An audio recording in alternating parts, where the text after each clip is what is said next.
Hi, everyone. I'm Rusty Dunn, and once again, we are digging into Caterpillar history. I am time traveling with my favorite corporate heritage archives manager, Lee Fosberg. Lee, how are you doing? I'm doing good, Rusty. I dig it. I see. Perfect. That wasn't even scripted. Nice job, Lee. We are celebrating the history of the diesel engine, and this year will be our 90th anniversary year. Put this into context, Lee, in terms of how big. You can mention Caterpillar to someone, they may say the bulldozer, the track type tractor, the mining truck. Where would you put this? How do you put that in perspective, the diesel engine? Oh, geez, Rusty. I think this might be arguably the greatest invention by Caterpillar. I don't think I'm embellishing that. I mean, you could go back to things like in 1904, one of our founders, Benjamin Holt, inventing the first commercially successful track-type tractor. But this is right up there. I think you could argue, right, our machines today, you could maybe argue that, right, we wouldn't be the company we are today. We might not even be a company without this invention.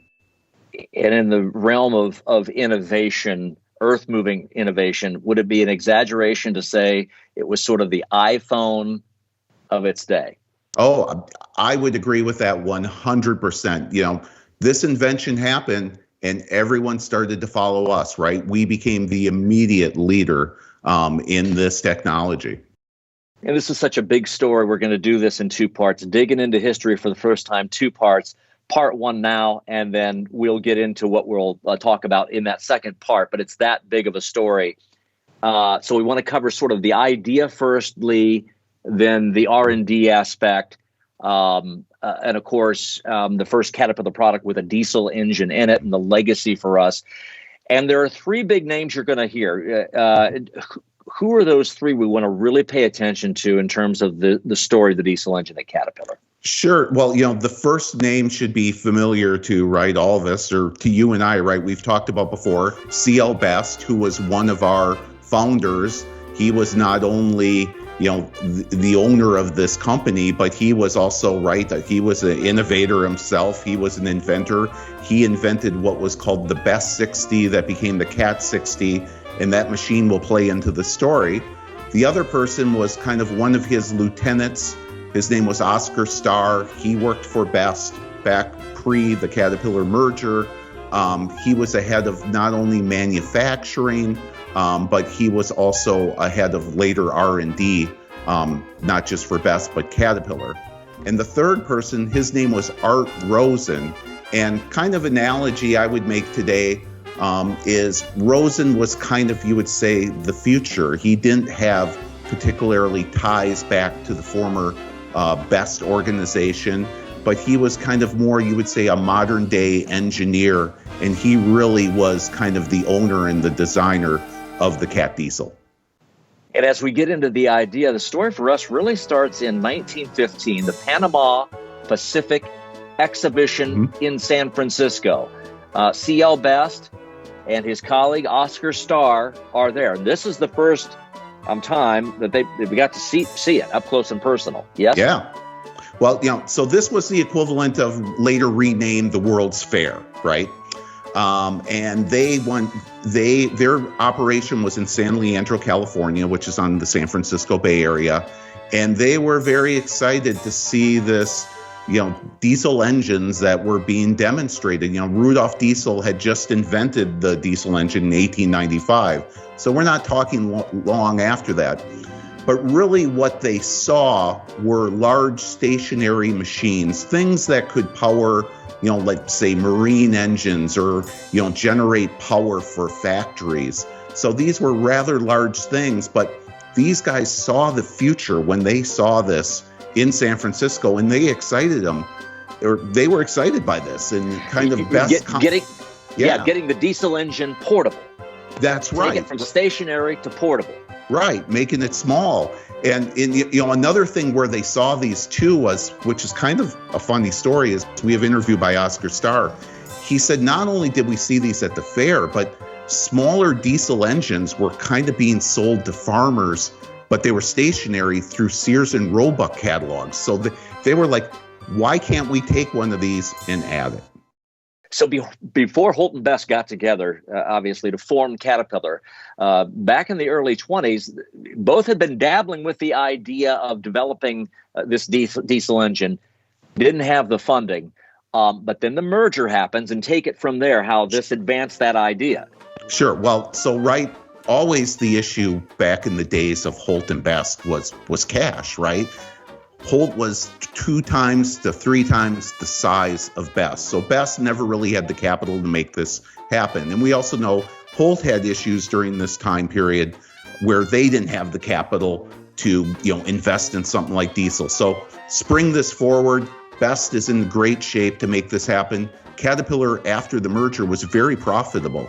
So they started first dabbling 1927, but then in 1930, that's when you would really say this took off and we headed towards, right, this modern day, what we would say a research and development of today.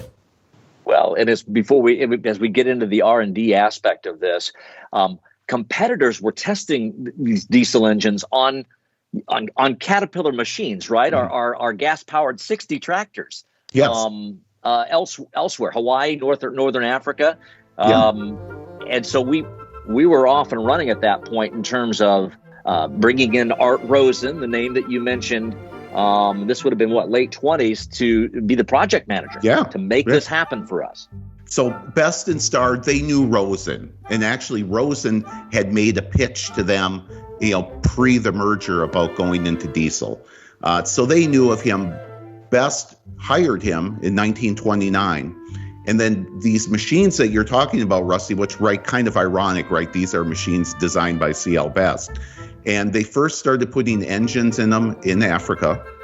And so they sent Starr to Africa. He viewed these engines. He also viewed them in Hawaii. There were plantations in Hawaii.